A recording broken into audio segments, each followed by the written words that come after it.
आप सभी का धन्यवाद कि आप मेरी बात सुनने के लिए यहाँ पे मेरे निवेदन पे आए हैं। जैसा कि मैंने दस्तावेजी साक्ष्यों के साथ में आपको ये बताया है कि ये कोई लड़ाई मेरी जमीन की नहीं है। ये लड़ाई है वहां पे जो बना हुआ रिसोर्ट आईटीसी मेमेंटोस और उनके मालिक विजेंद्र चौधरी द्वारा जो वहां पे इलीगल एक्टिविटीज की गई है। अरबों रुपए की फर्जी रजिस्ट्रियां, करोड़ों रुपए की स्टाम्प ड्यूटी चोरी, एनजीटी के आदेशों की अवहेलना, हाईकोर्ट के आदेशों के बावजूद वहां पे जो इलीगल एक्टिविटीज चल रही है, उस वजह से मेरे पे ये जानलेवा हमले किए गए। पिछले 20 दिनों के अंदर मेरे पर 2 जानलेवा हमले किए गए। एक हमारी मार्बल मंडी के अंदर मुख्य सड़क पे और दूसरा पुलिस प्रशासन के सामने मौके पे, जिसके अंदर पुलिस अगर बीच बचाव नहीं करती तो मेरे साथ कुछ भी घटित हो सकता था। पिछले कुछ समय से ये भ्रामक तथ्य और ये फैलाए जा रहे हैं कि ये गरीबों की, आदिवासियों की, राजपूतों की जमीन हड़पने के लिए कपिल सुराना ये सब कर रहा है।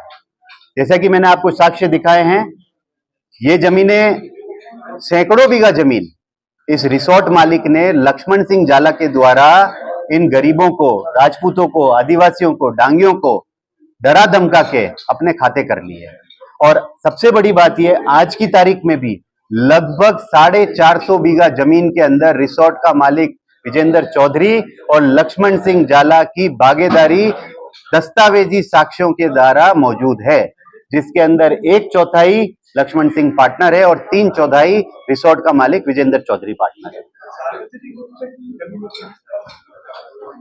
सबसे बड़ी बात इसके अंदर यह है कि सार्वजनिक उपयोग की जमीन, ये जो रिसोर्ट बना हुआ है, इसने वहां पे आवासीय कन्वर्ट करवा के कुछ प्लॉट्स खरीदे थे और इसके अंदर लगभग 7 लाख स्क्वायर फीट जमीन के ऊपर रिसोर्ट का निर्माण किया गया। उसमें सड़कें, पार्क और कई बैंक्वेट हॉल्स ये बनाए गए।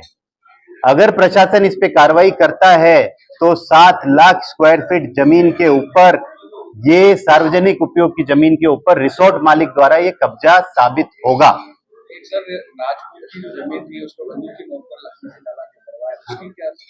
एक मैं धन्यवाद देना चाहूंगा कि एक राजपूत समाज के भाई को, जिसने कल रात को 10 बजे मुझे फोन किया और उसने दस्तावेजी साक्ष्य मुझे दिए कि किस तरह 6 साल पहले बंदूक की नोक पे उसको मार के, झगड़ के, लड़के उसके साथ रजिस्ट्री करवाई की, उसकी 40 बीघा जमीन हड़प ली गई और उसको इस तरीके से प्रताड़ित किया गया कि उसको वो जमीन बेचनी पड़ी। और मैं उस भाई का धन्यवाद देता हूं और उसकी हिम्मत की दाद देता हूं कि वो आज हम सबके बीच में यहाँ पे मौजूद है।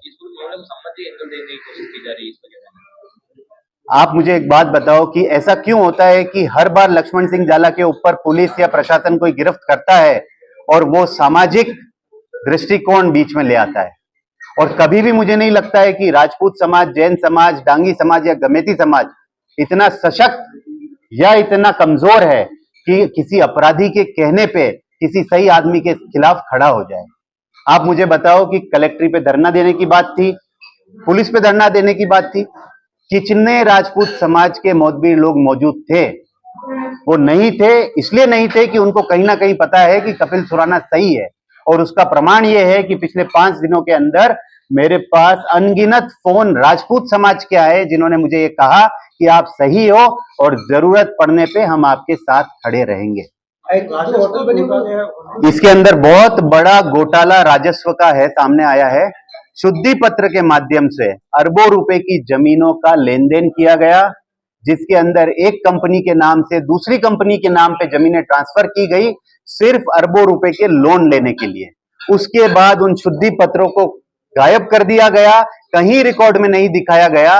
ये सिर्फ और सिर्फ वो लोन जो अरबों रुपए की इनकी पेरेंट कंपनी ने, एचजी इंफ्रा इंजीनियरिंग लिमिटेड ने लिए हैं, उसके लिए इन शुद्धि पत्रों का प्रयोग किया गया। और सिर्फ ये जमीनें नहीं है, उसके अंदर लगभग 200 पेज की लिस्ट है सिर्फ जमीनों के नाम पूरे राजस्थान में।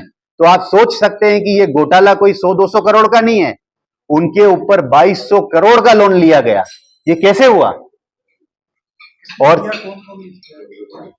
शुद्धि पत्र जो करे गए हैं बिना स्टाम्प ड्यूटी चुकाए, ये तो वहां पे जो तत्कालीन तहसीलदार थे, ये उनकी जवाबदेही थी कि किस तरीके से सिर्फ शुद्धि पत्रों के माध्यम से ये चोरी की गई। और दूसरी बात ये कि इन शुद्धि पत्रों को फिर क्यों नामांतरण के अंदर, म्यूटेशन के अंदर, पॉल्यूशन के अंदर, टूरिज्म की एनओसी के अंदर इन सबको क्यों छुपाया गया? आपकी कुल कितनी जमीन है जो वहां पे उस रिसोर्ट के अंदर जो अभी अतिक्रमित कलेक्टर साहब और पूरे राजस्व की टीम, सेटलमेंट की टीम, राजसमंद राजस्व की टीम ने ये प्रमाणित कर दिया और हाईकोर्ट में ये रिपोर्ट दी है कि लगभग 30 से 40 हजार फीट जमीन जिन पे इनका रिसेप्शन, इनकी पार्किंग, इनकी रोड और वो पुल बना हुआ है, उस पुल का कुछ हिस्सा भी हमारी जमीन के अंदर बना हुआ है। फिर से हमला होने की आशंका जता रहे हैं। जी, फिर से हमला होने की आशंका जता रहे हैं। आप मेरे पे 20 दिन में 2 बार हमले होते हैं, मैंने तो कोई प्रतिक्रिया नहीं की और ये हमला फिर हो सकता है और मैं उसके लिए भी तैयार हूं। मुझे अपनी सुरक्षा का ध्यान रखना है। मैं पुलिस प्रशासन से और प्रशासन से निवेदन करता हूं कि इस तरीके का कृत्य मेरे साथ फिर ना हो। ये उनकी जिम्मेदारी है कि मुझे किस तरीके से इन असामाजिक तत्वों से बचाया जाए। जो ये एनीकट है उसको 1.5 मीटर उसकी हाइट बढ़ा दी गई थी एनजीटी के और अब्दुल रहमानों के निर्णय के विपरीत। उसके अंदर एनजीटी में मैं गया, उसमें आदेश लेके आया हूं कि जल संसाधन विभाग को जो 1947 की स्थिति थी उसको बहाल करना है। और सबसे बड़ी बात यह कि उस एनीकट की हाइट बढ़ाने के लिए सबसे पहले जिसने एनओसी जारी करी वो और कोई नहीं, लक्ष्मण सिंह जाला की वाइफ हंस कुंवर जाला, जो वहां की जिला पंचायत समिति की सदस्य है, उसने जारी करी, वो भी Hg infra engineering limited company के नाम पे। किस बिहाफ पे सरपंच थे या जिला परिषद सदस्य तो कर नहीं सकता? यही सोचने की बात है कि जिला परिषद सदस्य कलेक्टर को कैसे लिख सकता है कि सैनिकट की हाइट बढ़ा दी जाए तो यहाँ पे ग्रामीणों का भला हो जाएगा और ये अनुमति एचजी इंफ्रा इंजीनियरिंग लिमिटेड को दे दी जाए उनकी सीएसआर एक्टिविटी के तहत। अनुमति किसने दी? उनको कोई अनुमति नहीं मिली, किसी भी प्रकार की नहीं मिली।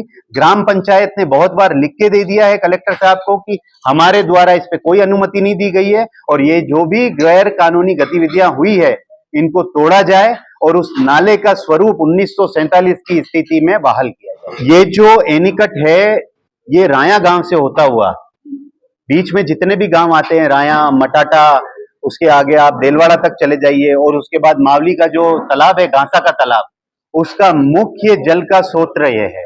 इसमें धर्म नारायण जी जोशी वहां के विधायक, ग्रामीणों ने, सरपंच ने, उप सरपंच ने कई चिट्ठियां लिखी और उस पर जांच बैठी और उसमें यह पाया गया, जल संसाधन विभाग ने यह स्पष्ट किया कि इस एनीकट की ऊंचाई बढ़ने से घासा के तालाब पे विपरीत प्रभाव पड़ा है। लक्ष्मण सिंह जाला पे जो मेरे पास अभी लिस्ट है, लगभग 2 दर्जन एफआईआर उनके ऊपर पेंडिंग है और मेरे ध्यान में यह है कि लगभग उसमें से 15 से 20 एफआईआर अभी भी अनुसंधानधीन है और मैं आशा करता हूं कि पुलिस प्रशासन दूध का दूध और पानी का पानी उसके अंदर करे। लक्ष्मण सिंह जाला के खिलाफ कार्रवाई हो चुकी है, गिरफ्तार हो चुके हैं, उनको आगे भी हो सकता है। अब क्या चाहते हैं? मेरी लड़ाई उन ग्रामीणों के लिए, उन आदिवासियों के लिए और उन राजपूतों के लिए थी जिनकी जमीनें उन्होंने हड़पी है। तो वहां पे मैं ये चाहता हूं कि मेरी तो जमीन का सीमा ज्ञान हो चुका है, दूध का दूध और पानी का पानी हो चुका है कि किस तरह इन्होंने राजनीतिक संरक्षण के अंदर मेरी जमीन के अंदर कब्जा किया। तो जिन ग्रामीणों को इन्होंने परेशान किया, जिन गांव वालों का पानी पी गए, जिनके कुएं सूख चुके हैं, तो जल संसाधन विभाग और जिला प्रशासन से मेरा यह निवेदन है कि माननीय मुख्य न्यायालय और माननीय एनजीटी के आदेशों की शब्द ब शब्द पालना होनी चाहिए। मेरा नाम विक्रम सिंह देवड़ा है और मैंने जमीन ली थी नादवारा में जो राया गांव में आता है और उस समय मैं डॉक्यूमेंट लेने गया था और ये जो दिलवाड़ा तहसील है उसमें उस समय तहसीलदार साहब से मैंने कहा कि मेरे को जो डॉक्यूमेंट चाहिए तो उन्होंने कहा कि कल आना। तो कल इन्होंने लक्ष्मण सिंह जाला और फिर इन्होंने सब मिलके काफ़ी प्लान किया था उस समय। फिर मैं गया वहाँ, तो वहाँ गया तो उन्होंने मेरे साथ मारपीट की। उस समय पुलिस भी थी और बहुत सारे गुंडे भी थे और फिर उन्होंने मेरे बंदूक की नोक पर वो जमीन उन्होंने रजिस्ट्री करवाई। ये करीबन 2017 में। उसके बाद आपने कोई कार्रवाई? मैं करता क्या, उस समय इनके सब नेता वगैरह सब सपोर्ट में इनके थे, मेरा कोई सपोर्ट नहीं था इसलिए। अब आपको क्या लग रहा है? अब मेरे को कपिल जी का अच्छा लगा, मैंने कहा इनका साथ दूं, इनका तो काम अच्छा हुए। और राजपूत समाज जो हम इन लक्ष्मण सिंह गुमराह कर रहा है वो भी इनके साथ नहीं जुड़े, कहने का मतलब। कितनी जमीन है? मेरी करीबन 40 बीघे जमीन है, उसमें जो मम्मी के जो नाम थी वो कोई 22 बीघे जमीन।